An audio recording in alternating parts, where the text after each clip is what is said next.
Hello everyone, good morning. এখন বাজে সকাল 6টা আর আমরা যাচ্ছি বর্ধমান। আগের দিন রাতে আমরা জন্মদিনের পার্টিতে গেছিলাম, মনে আছে নিশ্চয়ই। আমার যে লাস্ট ভ্লগটা ছিল এটা তার পরের দিনেরই ভ্লগ।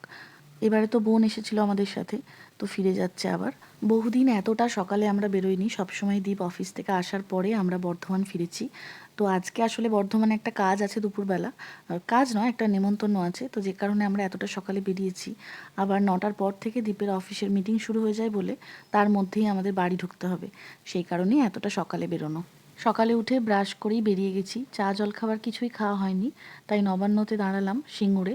এটার নাম লাবণ্য, আগে আসলে নবান্ন ছিল এবং নবান্ন নামটা এমনভাবে মনে প্রাণে ঢুকে গেছে যে লাবণ্যর জায়গায় সবসময় নবান্নটাই আগে বেরোয়।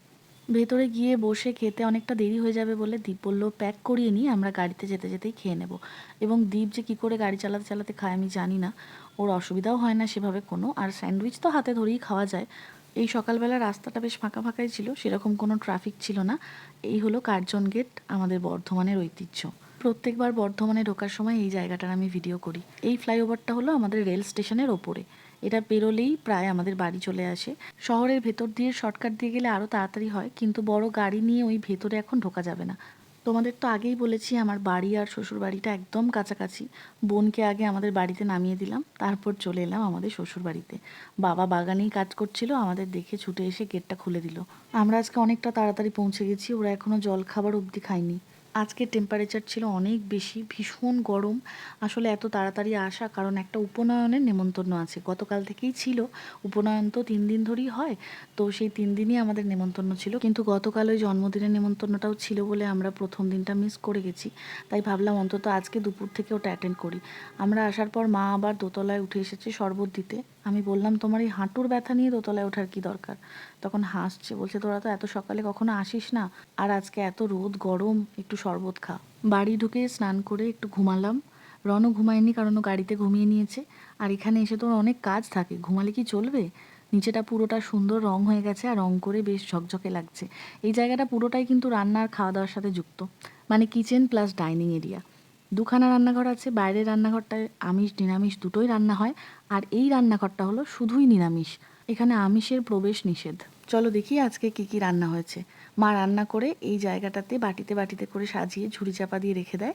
ওই ছোট্ট বাটিতে আছে একটা চচ্চড়ি, এটা মোচা, ওই দিকেরটা আলু পোস্ত, আর নিচে আছে মুগের ডাল। মায়ের হাতে যে কোনো নিরামিষ রান্না ফাটাফাটি হয়। আমিষ রান্নাতে তো আমরা অনেক কিছু দিই, যে কারণে সেই রান্নাটা ভালো হবেই, কিন্তু নিরামিষ রান্নায় যেহেতু লিমিটেশন থাকে, তাই সেই রান্না সুন্দর করে তোলাই হচ্ছে আসল রান্নার দক্ষতা।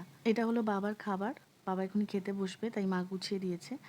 আর এরপরে আমি আর রণ খাবো। আসলে আমাদের দুপুরে তো নেমন্তন্ন ছিল, যে কারণে আমরা এত তাড়াতাড়ি এলাম, কিন্তু এতটাই রোদ গরম লেগেছে যে আমার আর এই রোদে বেরোতে ইচ্ছা করছে না। প্লাস দীপের আবার মিটিং শুরু হয়ে গেছে, ও বললো আমি তো যেতে পারবো না, তোমরা ঘুরে এসো।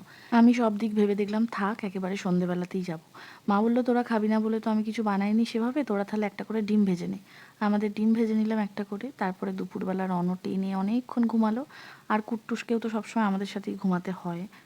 এরপর বিকালে অনুষ্ঠান বাড়ি যাব বলে রেডি হলাম, রণকেও রেডি করালাম, কিন্তু রণ বলল না আমি কোথাও যাব না, আমি শুধু দিদুন বাড়ি যাব, আমি শুভম দাদার সাথে খেলবো। তাই ওকে আমাদের বাড়িতে নিয়ে গিয়ে নামালাম, তারপর আমি চলে এলাম এখানে। মৈত্রীদি, দিব্যশ্রীদি, ওদেরকে তো আমার ভিডিওতে আগেও দেখেছো। তো ওই মৈত্রীদির ছেলের পৈতে, ওরা সবাই আমার আর একটা পরিবার। মানে এত মিস করছিলাম, মনে হলো যে এখনই একসাথে এতগুলো অনুষ্ঠান পড়তে হলো। যাই হোক, 3 দিন ধরে আনন্দ করাটা হলো না, তবে আজকে সন্ধ্যের আড্ডাটা জমে একদম ক্ষীর। এত আনন্দ হচ্ছিল, আর তার সাথে সবাই মিলে এত হাসাহাসি করেছি আজকে। একটা সময় ওদের সাথেই গোটা দিন কাটতো, রাত্রে শুধু বাড়িতে শুতে যেতাম, আর এখন তাদের সাথেই দেখা হয় কালে ভদ্রে। এসে গেছে আমাদের আড্ডার আসল জিনিস, এইসব ছাড়া কি আড্ডা চলে? গরম গরম বেগুনি, পেঁয়াজি আর মুড়ি এনে নামাতে না নামাতেই সঙ্গে সঙ্গে সব উধাও। আসলে এটার জন্য আমরা অনেকক্ষণ ধরে ওয়েট করছিলাম, আর সবার খিদেও পেয়ে গেছিল। এই শোনো শোনো শোনো, না না, দিব্যশ্রীদি যদি ভোটে দাঁড়ায় তাহলে তুমি সবাইকে কি বলবে? আমি সবাইকে বলবো আমিও নাচি, আপনারা সবাই নাচুন, গোটা দুনিয়া নাচবে। আমি ভোটে দাঁড়ালেই দুনিয়া নাচবে। আপনি কি নাচান? একজন আমাকে বলেছে আপনি কি নাচান? আমাদের আড্ডার ছোট্ট একটা অংশ তোমাদের দেখালাম, কি চলছে আশা করি বুঝতেই পারলে। এটা হলো অরিন্দম দা, দিব্যশ্রীদির বর, এতক্ষণে কাজ সেরে এলো। আর মৈত্রীদি দিব্যশ্রীদি দুজনেই ওর ভুঁড়িটাকে নিয়ে পড়েছে। যার পইতে তাকেই এখনো দেখায়নি। আসলে সে বন্ধুদের সাথে ওপরে খেলছিল। এই হলো অনাবিল। কি সুন্দর না নামটা, খুব ইউনিক আর মানেটা অসাধারণ। রাতের খাবার খেতে বসলাম। দীপেরও আসার কথা ছিল, ও বলেছিল আমার মিটিং শেষ হলে আমি ফোন করব, আমাকে এসে নিয়ে যেও। কিন্তু ওর মিটিংটা এখনও শেষ হয়নি, তাই আমি বললাম ছেড়ে দাও, আজকে আমি খেয়ে চলে যাই, কারণ রনকেও তো গিয়ে খাওয়াতে হবে, বেশি দেরি করলে চলবে না।